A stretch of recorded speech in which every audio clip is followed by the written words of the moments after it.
Hello everyone, how are you all? I hope you all are fine.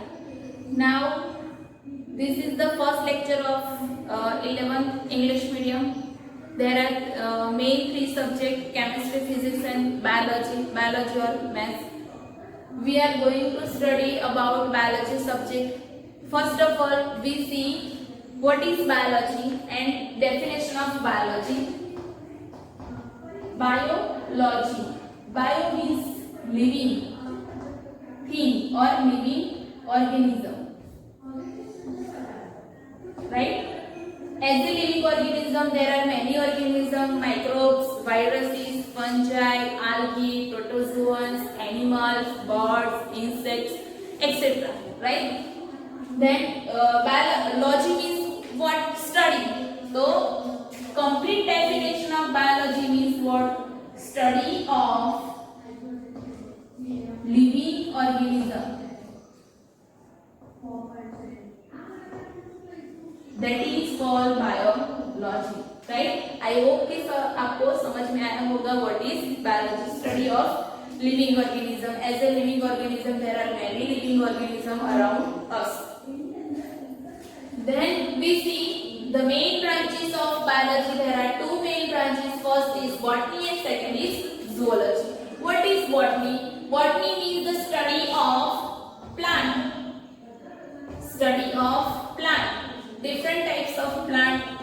And zoology means what? The study of animal. That is called zoology, right? Then we will see that there are many branches of biology. Almost 17 branches मैंने लिखी है.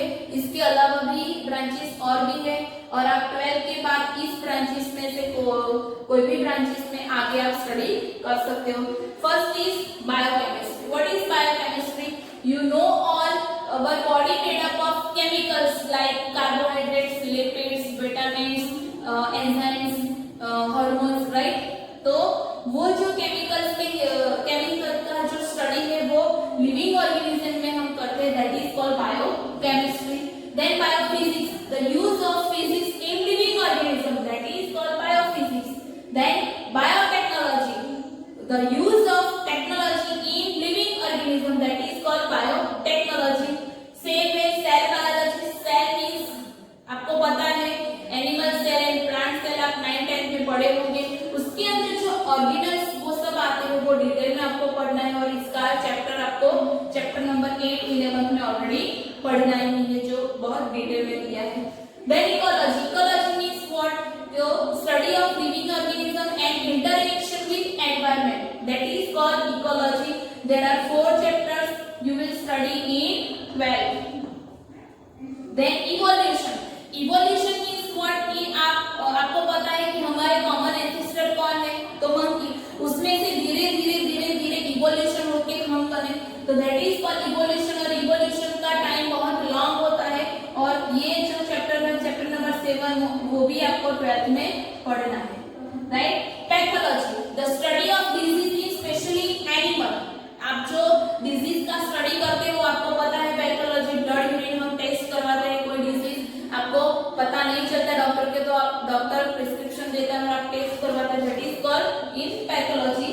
Then phytopathology means what? तो the study of disease in animal, that is called pathology. But study of disease in plant, that is called phytopathology, right? Then anatomy, the study of organ and organ system of living organism, that is called anatomy. इन living organism में plant animal दोनों आएगा. Cytology, cyto means cell, logy means study of cell and it's organelle. Histology, study of tissue. Taxonomy, classification of living organism according to their characteristic. Genetic, study of genes and genetic study. That means के इसमें inheritance और variation का study भी आएगा genetics में, जो आपको standard 12th में चैप्टर नंबर 5 में पढ़ना है, 5 और 6 में. Then immunology, study of immune system in our body, how they can fight against antigen, right? तो उसमें immunology में आएगा. और आपको पता ही है immunology के बारे में और टी लिम्फोसाइट जो होते हैं वो as a immune system function करते हैं। Then biomathematics, the use of mathematics study of living organism, that is called biomathematics. Then embryology, fertilization to birth, जो टाइम पीरियड होता है उसमें जो डेवलपमेंट होता है एम्ब्रियो का वो आपको स्टडी करना है, that is called embryology. Then microbiology, the study of microbes, that is called microbiology. आपको पता है माइक्रोब्स ऑलमोस्ट उसकी साइज 10⁻⁶ होती है, राइट? दैट इज वाई इसको माइक्रो बोलते हैं और उसका study that is called microbiology. ऐसे बहुत सारी अदर ब्रांचेस भी हैं बट आपको ओवरडोज हो जाएगा, दैट इज वाई हम इन ब्रांचेस के बारे में ऑलमोस्ट देखेंगे और 11th-12th में आपको ये ब्रांचेस अलग अलग चैप्टर्स में पढ़नी है, राइट? दूसरा कि आप गुजकेट और नीट के बारे में तो आपने सुना ही होगा कि गुजकेट में 120 क्वेश्चन आता है, each question carry 1 marks, right?